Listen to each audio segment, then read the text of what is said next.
Mom, what's that over there? My daughter asked as we returned home from my parents' house.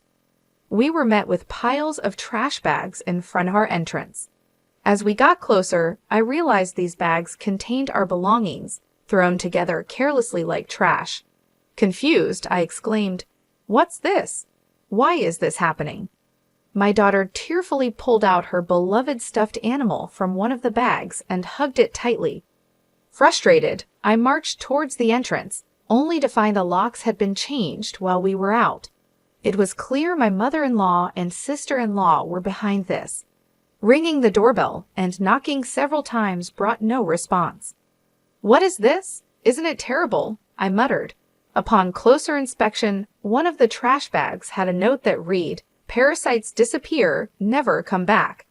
Anger surged within me, and I couldn't help but express my frustration aloud. The real parasites are you. This was the worst treatment I had ever received from my in-laws in 17 years. It was unbearable that they were making my daughter feel this way too.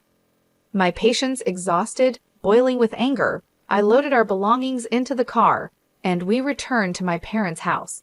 "I will never come back to this house again," I declared. "I'm looking forward to seeing what happens to the parasites when their host is gone. My name is Olivia. I am currently 45 years old. I live with my husband, daughter, and my husband's mother and sister. I can't say we live happily. I work from home, but this house is never peaceful.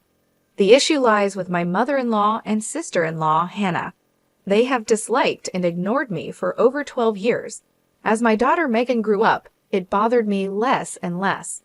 I mainly work as a personal consultant. I started as a fortune teller, but as my blog became popular, I began getting more questions about attracting customers. This led to my current job. I met my husband Jake through a friend's introduction when I was training to be a fortune teller. I work in sales at a pharmaceutical company and also do affiliate marketing as a side job, which is finally starting to take off.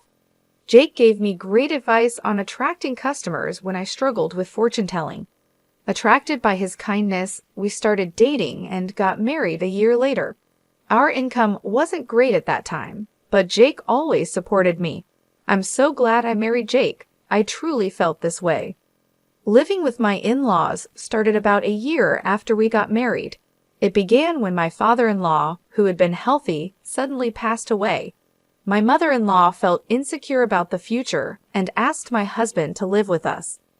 We agreed to live together in exchange for her taking care of the household chores. At first, my mother-in-law welcomed us and was happy. I hoped we would get along well, but I was wrong. 4 months later, she began completely ignoring me, maybe because she was unhappy that I wasn't helping with the housework. Soon, my sister-in-law Hannah also started ignoring me. I didn't mind being ignored, but my mother-in-law's tendency to involve others was challenging. Not only did Hannah hear about it, but even neighbors and relatives were informed that my daughter-in-law stays at home but says she's working, leaving all the housework to me.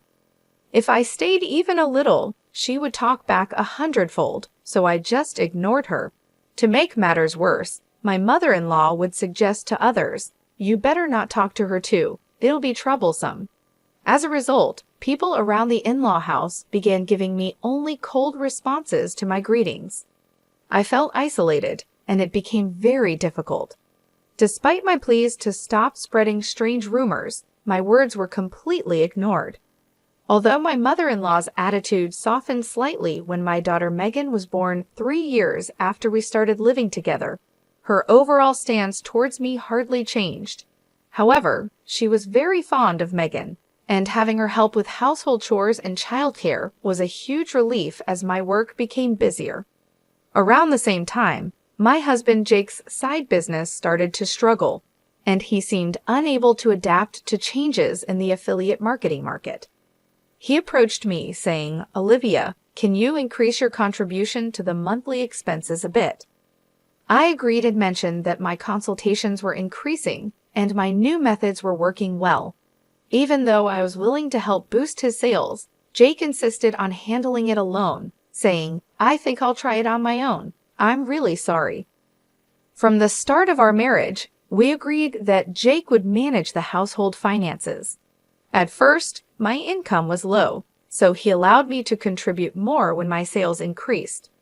I would transfer money to Jake based on my monthly earnings, and he would give me a fixed amount for living expenses in cash.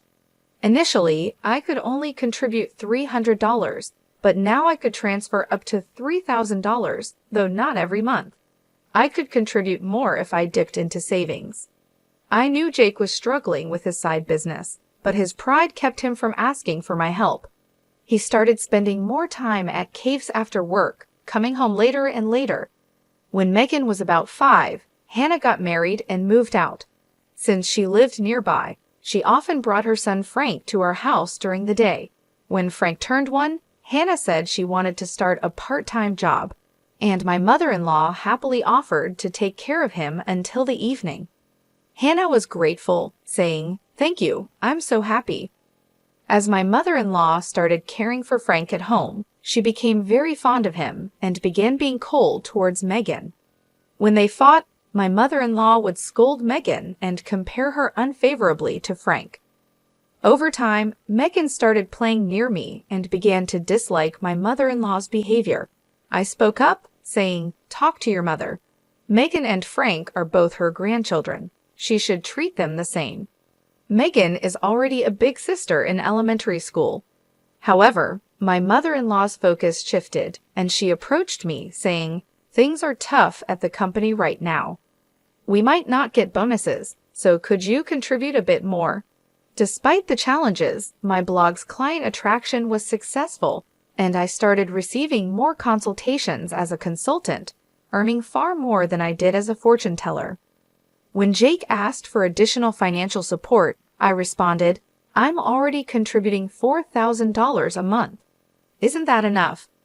"Yeah, I'm embarrassed to say, but my salary has decreased, and the side business isn't going well." "Don't be secretive," I said. "We are a couple. We should support each other in tough times." "I'm really ashamed. Thank you." Later, the amount I contributed gradually increased, and eventually, I was transferring $5,000 a month to Jake. Still, not wanting to hurt his pride, I let Jake continue to manage the finances. When Megan was in 7th grade, Hannah came back home with Frank. It seems Hannah got divorced due to her infidelity, but I don't know the details. By this time, Megan could help around the house, so household chores were divided among each family member. Being ignored by my mother-in-law and Hannah continued, but it no longer bothered me. It's unfortunate that I couldn't give Megan her own room when she started middle school, as Hannah's return meant we ran out of rooms. One night, while discussing which tutoring school Megan should attend for middle school, Hannah suddenly said, "Hey, tutoring is expensive. Why doesn't Megan study by herself? Could you stop making such comments? I'm paying for the tutoring, so it's none of your business." "What? Olivia is paying? Impossible. You don't earn anything. Jake said he's supporting you.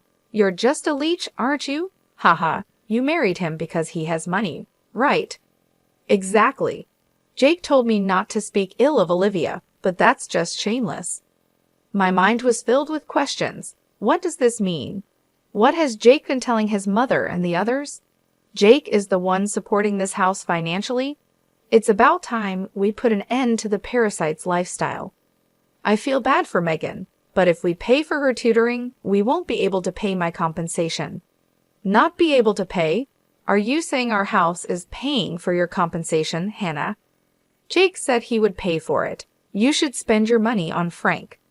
I began to understand the deception and felt my anger rising. My husband had always managed our household finances, and my mother-in-law had taken care of the household chores and childcare until Megan grew up, so I thought they knew I was also contributing to the household expenses. Is Jake bearing all the expenses of this house, including your living expenses and the compensation Hannah is supposed to pay? Be quiet. It's only natural for a family. You're the only outsider here, not related by blood, and yet you act as if living here is your right. It really makes me angry. I contribute money too. Don't talk back. What you contribute is barely enough for your own food expenses. You hardly have any income, and yet you're so arrogant. I could feel my body trembling with anger. I could see Megan on the side, looking like she might cry. I knew Jake had a lot of pride, but I never thought it would be this bad. In the beginning, Jake was paying for the living expenses and pocket money for my mother-in-law and Hannah, but I had started contributing as well. Now we were living on my income. I needed to talk to Jake properly. Around midnight, Jake came home. He was drunk and seemed cheerful. "Can we talk? I didn't know you weren't getting any money from your mother or Hannah. They said you're covering all the expenses of this house." "Oh, about that. My bad. It's a matter of pride as a man, you know. When we started living together, I was paying for everything. There wasn't a right moment to say you were also paying, and in front of the family, let me be the eldest son a little, please." Jake, with a light-hearted tone like in a comedy sketch, put his hands together. "Oh, that's right. I'm going to Faye this Saturday. I'll be gone for a week. Take care." "Faye? Why?" "I got invited to a pedal in Faye by a friend I'm doing a side business with. I'm going to make it a success, so cheer for me, Olivia. Well, I'm off to sleep. See you tomorrow." My husband laid down on the mat in a cheerful mood and soon started snoring. My anger wouldn't subside, but recently, with Jake coming home late, we hadn't talked much, and I had no idea about this. I thought he was joking while drunk, but on the weekend, Jake really left with a large suitcase. During Jake's absence, I had the freedom to use the car, so I decided to take Megan back to my parents' house. The next day, a shocking event awaited us. "Mom, what is that?" When Megan and I returned from my parents' house, there were piles of trash bags in front of the entrance. Upon closer inspection, these bags contained mine and Megan's belongings, carelessly packed like real trash. "What is this? Why is this happening? I don't understand." Megan, crying, pulled out her beloved stuffed animal from the bag and hugged it. Furious, I headed towards the entrance. "Has the lock changed?" It seemed that the locks had been changed while we were out. This must be the work of my mother-in-law and sister-in-law Hannah. I rang the doorbell and knocked several times, but no one came out. "What is this? Isn't it terrible?" Upon closer inspection, one of the trash bags had a note saying, "Parasites disappear, never come back." I felt a surge of anger from the bottom of my heart. The real parasites are you. I couldn't help but let out a swear word. This was the worst treatment I had ever received from my in-laws in 17 years. They weren't just hurting me, but also making my daughter feel this way. I finally lost my patience. Boiling with anger, I loaded the luggage into the car, and we returned to my parents' house. I will never come back to this house again. I'm looking forward to seeing what happens to the parasites when their host is gone. When we returned to my parents' house, they were shocked. I hadn't told them about being ignored by my in-laws, the money issues, or their attitude towards Megan, not wanting to worry them. My parents said, "There's no need to go back to that house. You should claim compensation from them." They cried with anger and told me to stay with them. My mother's words, "You really had it tough," made me cry too. In reality, I had been trying my best all this time. Enough is enough. I finally decided to confront my feelings. While staying at my parents' house, I contacted a friend who had introduced me to Jake. She was connected to Jake's side business friends. "Are you doing well? I want to ask you something. Do you know if Jake's friends are currently in Faye?" "That famous entrepreneur Peedle, right?" I was invited but wasn't interested, so I declined. "Jake didn't go, did he?" "Yeah, that's right. By the way, I heard Jake quit his job and is now managing a business with his wife. You two must be close." "Ah, yes, that's right," I replied nonchalantly and hung up. Immediately after, I called Jake's company. What my friend said was true, and to my surprise, Jake had quit his job 3 years ago. This meant that for the past 3 years, I had been paying almost all of the living expenses for my in-laws. Looking back over the years, I suddenly felt hollow. A week later, I received a laid-back message from Jake saying he was back in the USA. After continuously ignoring him, I stopped hearing from him altogether.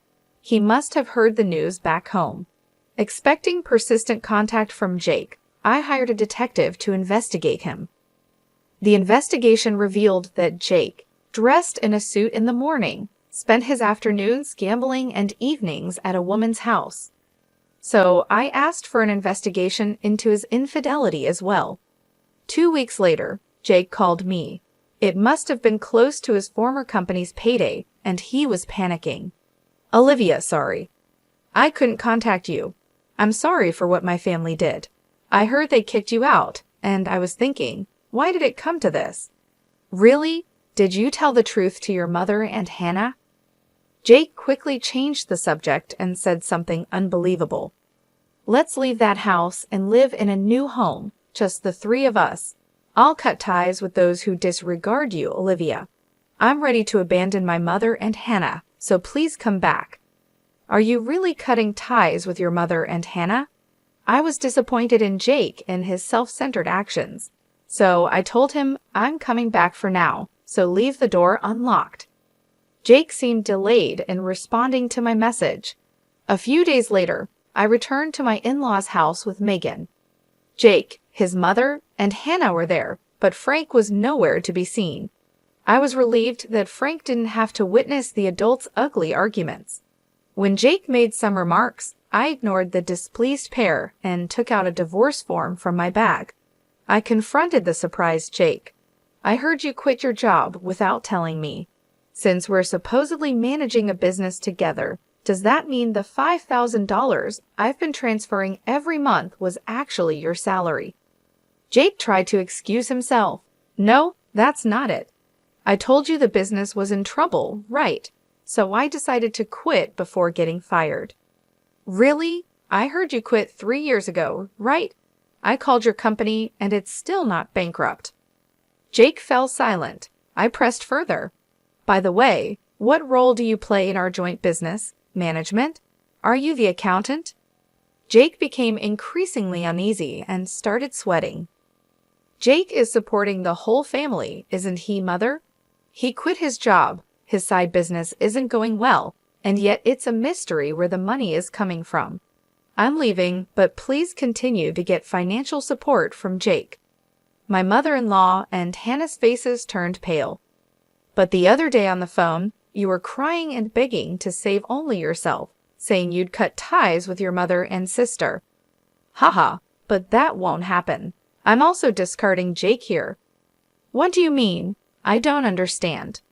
Jake hasn't been going to work. That's a lie. He leaves in a suit, and Olivia was supporting the household.